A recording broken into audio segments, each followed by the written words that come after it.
to another Conservation Conversation. It's great to see so many of you here on this Tuesday night, and I can't wait to introduce you to my guest.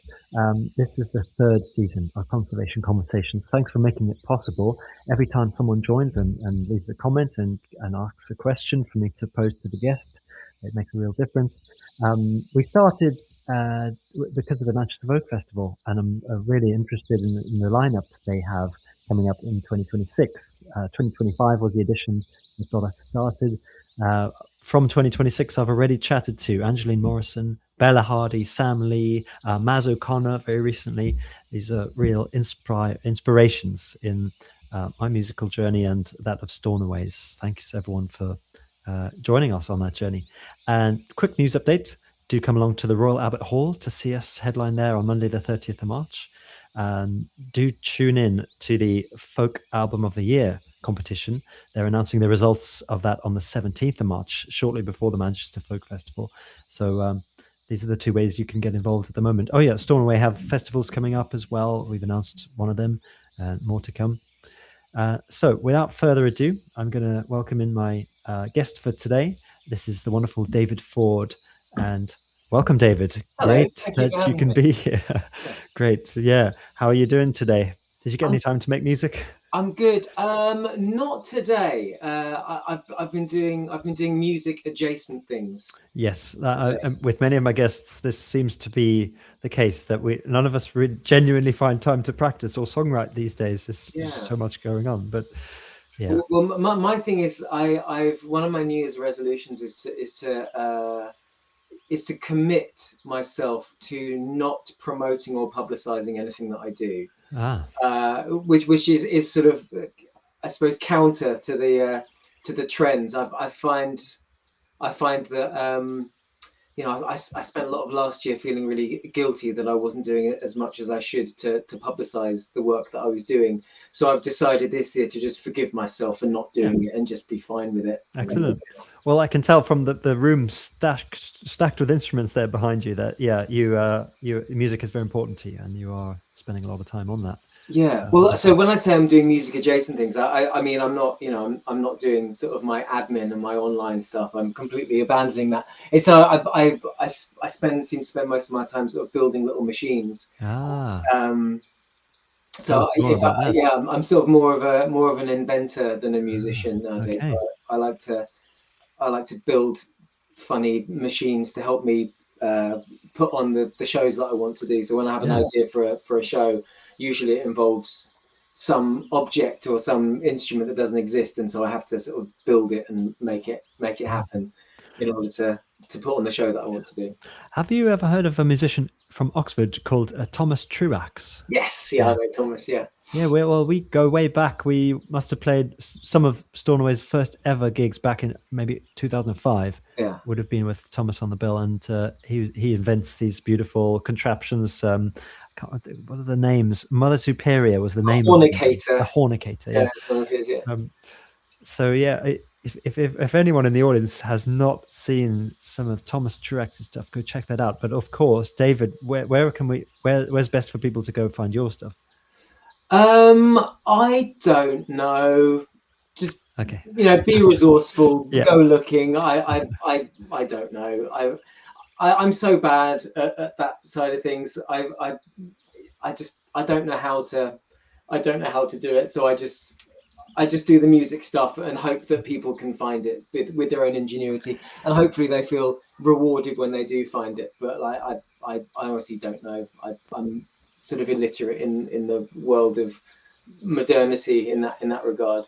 It's very refreshing to hear that from a musician, because most of us haven't forgiven ourselves for being useless at it, and we try to hide it by arranging podcasts and all that sort of thing. I mean, don't get me wrong. I think on a daily basis, they're like, I've got an idea for a podcast, and I really need to, to get myself together and do this, and then I just don't do it. I get distracted by, soldering and something, and so I spend my time doing that instead. Very good. Well, I'm very excited then for seeing you perform sometime, and Manchester Folk Festival is an opportunity to do that. So, yes. Do you know anything yet about the set that you're going to put together? Well, this is one of the things I've been building some machines for. Like, I have an idea for I'm building my own microphone stand. I know that sounds pretty dull, but like it like does stuff, you know. So I'm quite excited about that. But I think what I'm going to be doing for the Manchester show is I'm kind of, as a bit of a contrarian. I was surprised in the first place that I got booked for Manchester Folk Festival, because I really don't think that what I do is folk at all. But then I don't think there's any sort of genre specific festival that should be booking me. So I think folks are as close to accurate as anything else. So my immediate instinct was like, well, I need to hire like the noisiest rock band I can to play at the folk festival. Okay. But the venue is like a beautiful old church, and so I think it sort of doesn't seem appropriate for that. So I think the show that I'm going to do is going to lean a lot on the last record that I put out, which was like a compilation record, really, of the first 20 years of my solo songwriting. So it's, you know, if I'd had any hits, we'd be calling it the Greatest Hits show. But you know, it's a sort of you know, a retrospective memory lane type thing of what I think is some of my more sort of consequential bits of songwriting. And as far as how to present that, I think it's mostly going to be I really like to sort of lean into the space. So knowing that it's going to be a church, I want it to be sort of like big and open and airy.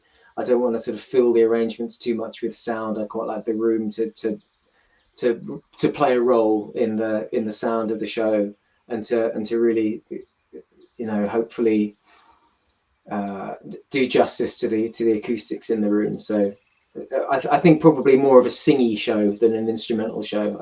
I think church environments just are so lovely to sing in. So I think I'm probably going to try and, you know, yell a bit. Yeah, is that Halle St. Peter's venue? Yeah. It's a beautiful space. I'm going to be performing there myself, solo, on the Friday 20th, and so I'll definitely be there that weekend and want to come along and see you.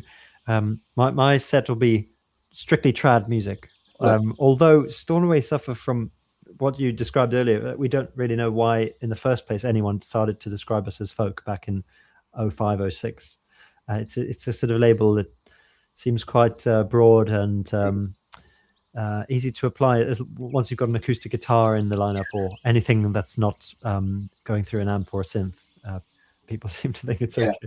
I feel there's similarly broad terms like Americana seems just to be essentially it's like anything with a swagger or if you've got a cowboy hat, then certainly. But Well, what I'm going to be doing in my set is a deep dive into folk to sort of try and earn myself the genre after all these years. And I've been learning 380-ish now folk songs. Wow. One a day. It started in January last year, and I've managed to do it as a daily ritual. So that's really something I'm proud to have done, because until that point, I was spending months or years at a time not writing, not learning, not arranging, or certainly not recording.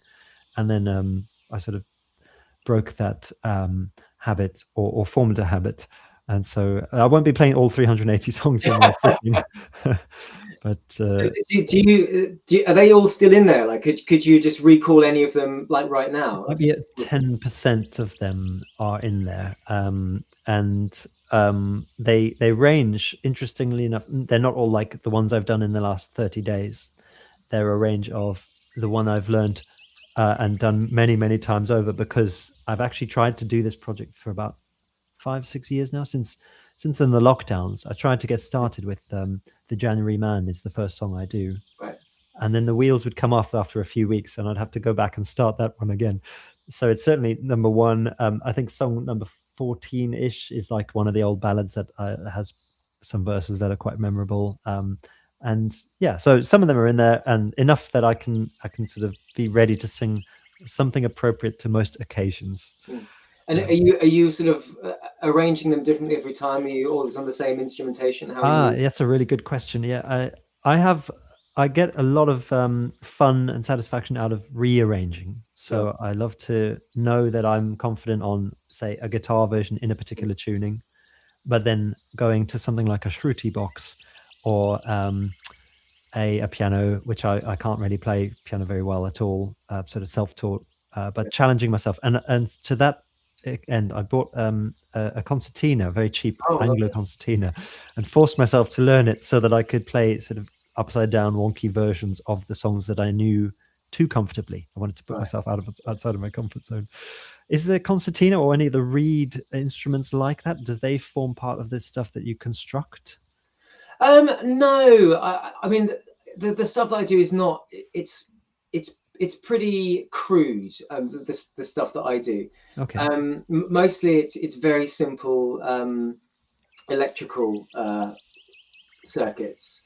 So actually behind me, where is it? Sort of this thing just there is it's like a turntable, a plywood turntable that has these little metal contacts sticking up like little fingers, and then it plays these plywood discs, and then into the discs you put these metal screws, and when the metal screws touch the metal contacts, it completes a circuit, and then these little motors hit drums. So essentially, it's a drum machine that plays like a real drum kit, but it's all played off this very analog, deliberately very clunky sort of bits of metal hitting each other and completing these circuits, and then doing that. And so that was that's kind of more my area rather than the sort of and I wish I could make reed instruments or beautiful acoustic things. Mine's more sort of like bashing things together and trying to strangle sounds out of things rather than to finesse the beauty. Hopefully the beauty gets finessed through more traditional means. It's interesting. By being mechanical creations, I guess they lend themselves to percussive and string based things rather than even getting air to go along a reed. I just don't know how I would even approach that if I was trying to build something. I don't. Well, of course, I mean that's sort of the fundamentals of the old like fairground organs. You have automatic bellows, and then it kind of a similar thing, but you'd have holes punched in a long bit of paper, and then the air would blow across the hole, and then it would complete the reed circuit, if you like. So it's a similar thing with air rather than electricity. I see. Yeah. I think about things like that all the time. It's like my dream is to one day acquire a fairground organ and just take it apart and get it to play AC/DC. Oh, fantastic. That sounds cool. Well, that sort of brings us toward one of the questions I'm going to ask you about conservation.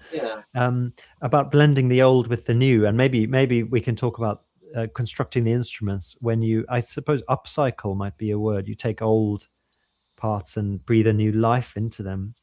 A sort of a Frankenstein element to it, I suppose, when you're assembling things. But is there an example? It doesn't have to be something you've built, or it could be sort of a song that you love, or a place, a venue you've been, but something that takes the old and blends that need to fan the flames of tradition with the need to create space for human ingenuity and expression, the old and the new.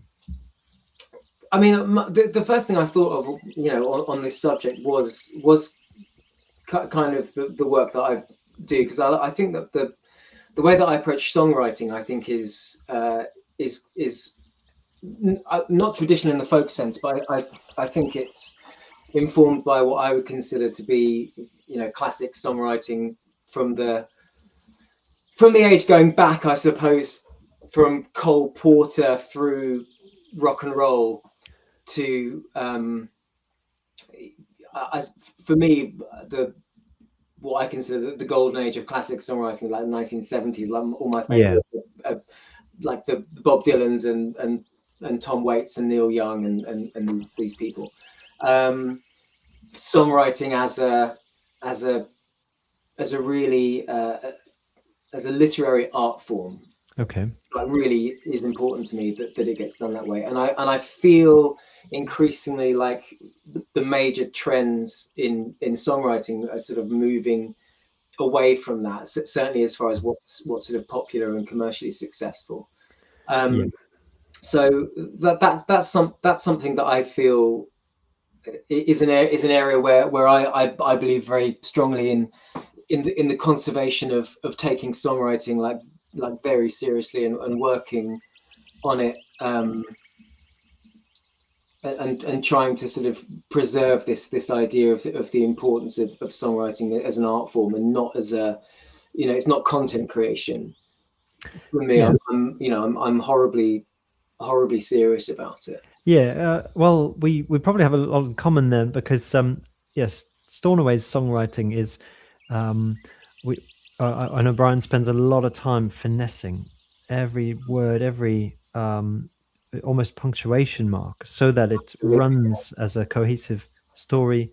More really a librettist would be the sort of skill set, I suppose. That, yeah, you're right, we don't tend to see that so much in modern music, because there's so many other I don't know, metrics on which music is deemed or measured to be successful or unsuccessful, and the libretto itself, the words are sort of allowed to be quite casual these days. But that said, I love creating music just for the sound of it, and then fitting in sort of nonsense words that maybe later mature into a proper story. But which comes first for you? Is it always text first? No, I find it really hard to deal with either side individually. Like for me, I always like it for the words and the melody, and what I feel is going to ultimately be the sound of the song to all develop at the same time.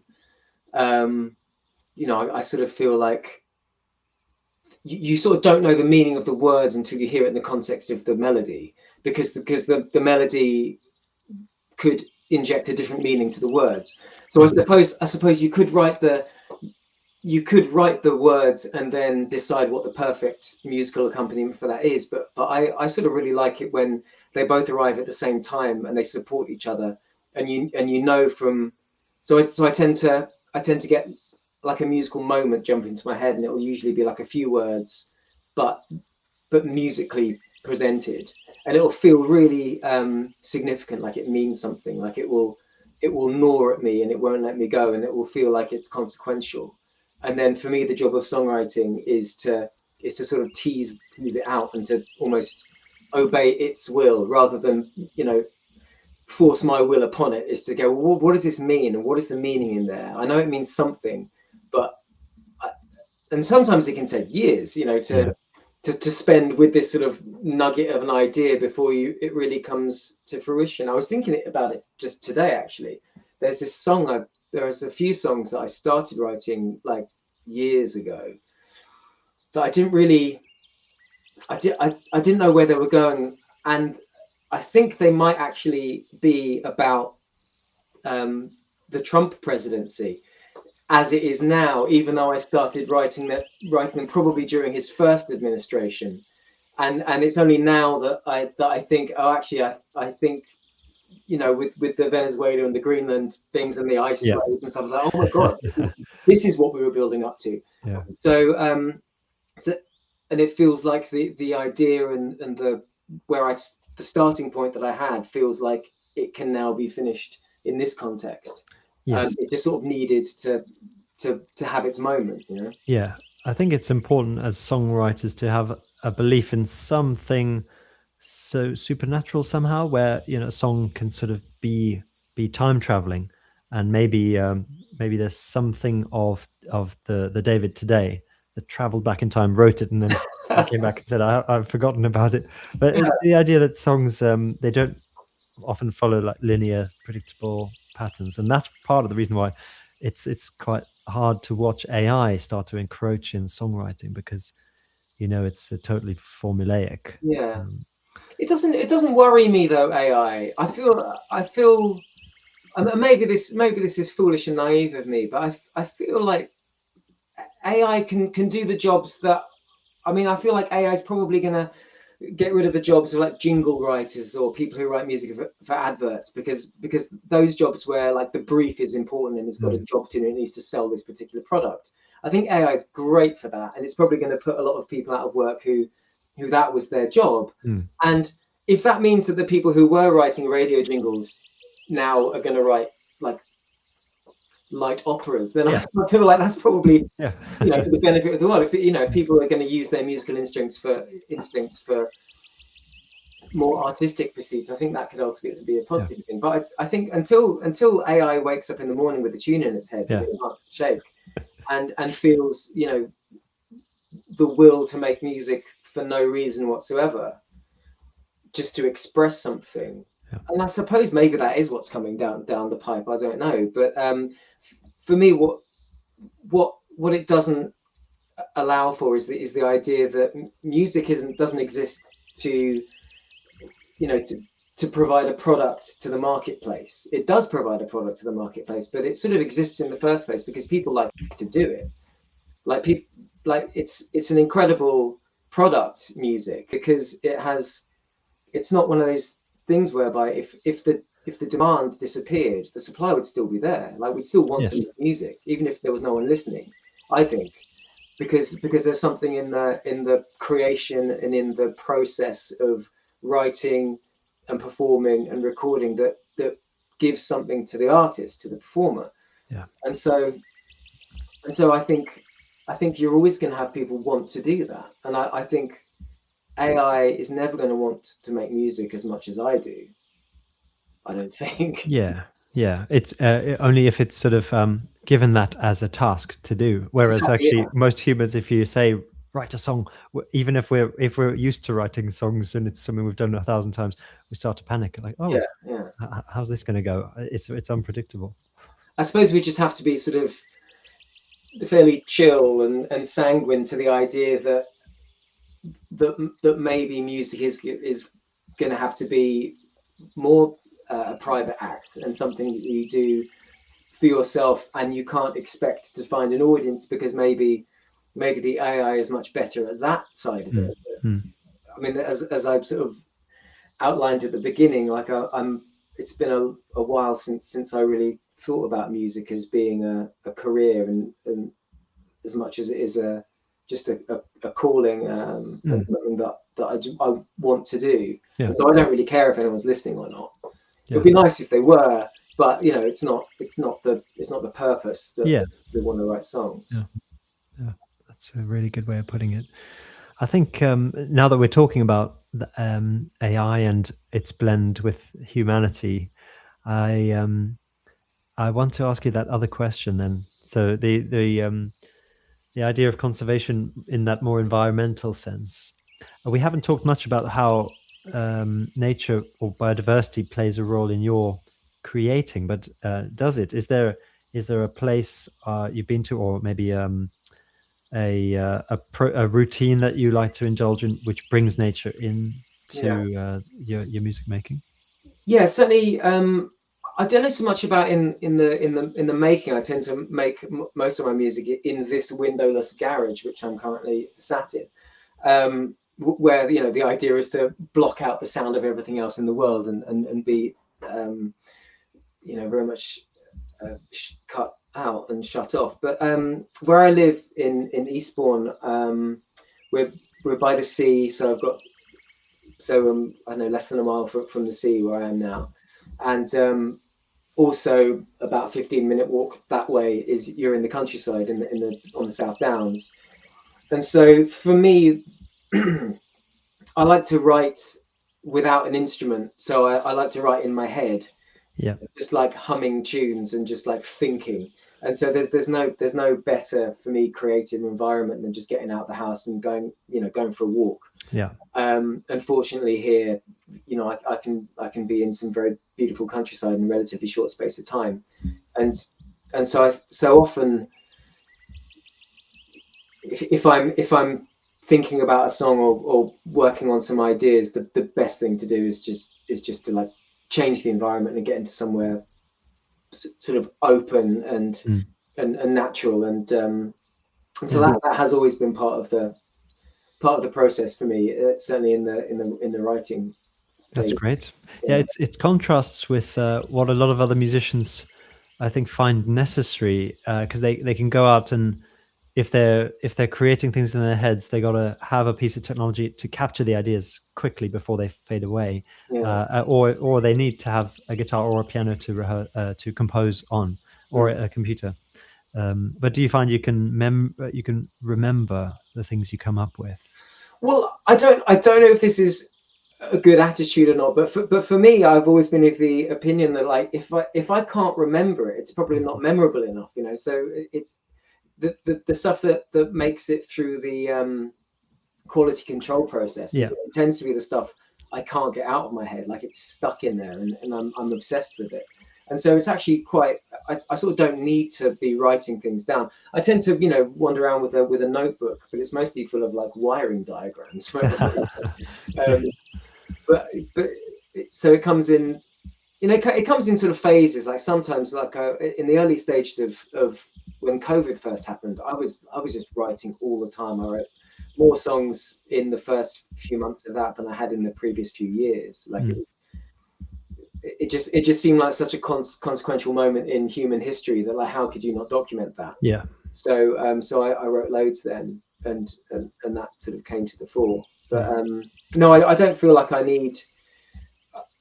I don't feel I need an instrument to write, because, like I said, I sort of hear the song as it's going to be. So it's more the case of you write the song in your head, and then you come home and you try and learn how to play it on whatever instrument comes to hand. Because the song's already there. It's just a case of, like, it's almost like learning a cover version of someone else's song. Yeah. Which is, you know, and it's obviously everyone writes songs differently. There's no right or wrong way, and I think my way is fairly idiosyncratic. But it's just how it's always been for me, and I learned to sort of trust it. Yeah. And it means I'm not nearly as prolific as a lot of other songwriters that I know. I don't write a lot of songs, but I tend to use all the songs that I write. Yeah, so you have that quality control up front, rather. So say the Woody Guthrie or the Ed Sheeran approach, both of them have done this approach, is just write a song a day, right? And then, but they're not doing the quality control up front. They're getting it out there, and then by the end of the year they got 300-ish songs, and you have to listen back to all of them to tell which ones are good. But you're doing it in a sort of more efficient, lean way, where you're cutting out the preliminary ideas before they become fully fledged, I suppose. Yeah, I mean, I like the way that I do it, as far as it feels right to me. And there are in many ways, I wish I could do it the other way, but I just can't. I can't sort of have an idea and just go, right, stick it down. That's it. It's done.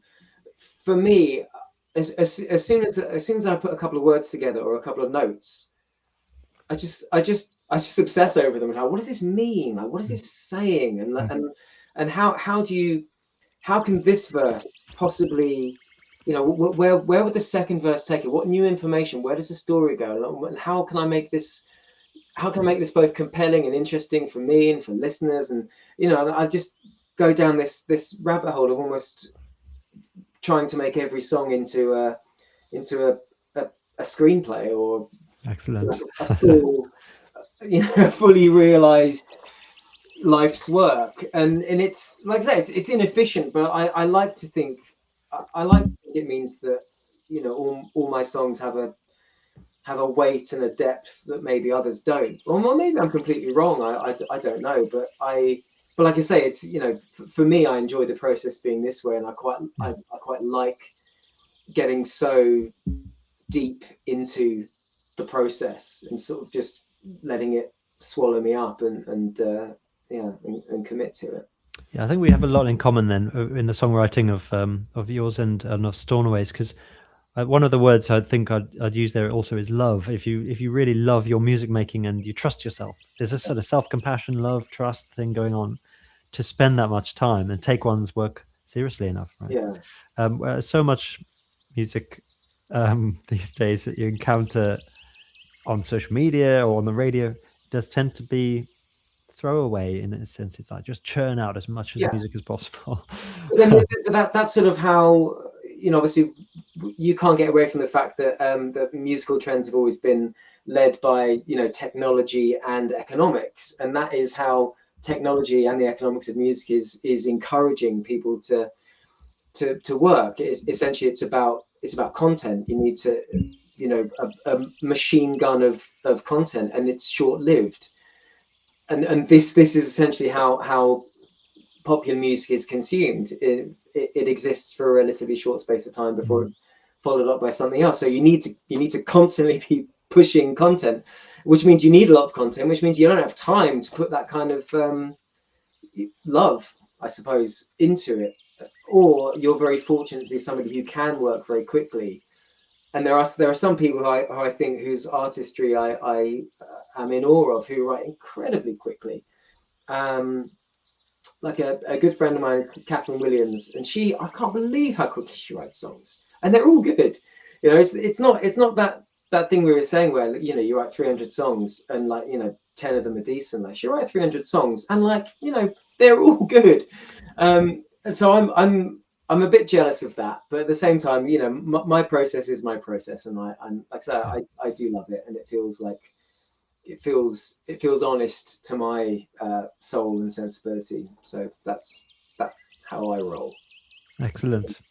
Oh, that's a really nice note, I think, to end on. It's been really fascinating talking to you, and some of the best responses I've had to my humble 2 questions. Oh, thank you. It was really interesting sort of thinking about those things. I mean, I'm somebody who's very interested and passionate about conservation, and it's not often that you have the opportunity to sort of consider how that marries with musical projects. So it's been lovely to sort of put my head in that space. So thank you. Excellent. Thanks, David, for your time, and everybody who's tuned in on this Tuesday night. I really appreciate your time as well. Thanks for showing your support to this series, and go along and see David in concert sometime, possibly at Manchester Folk Festival, if you can make it. See you there. Okay.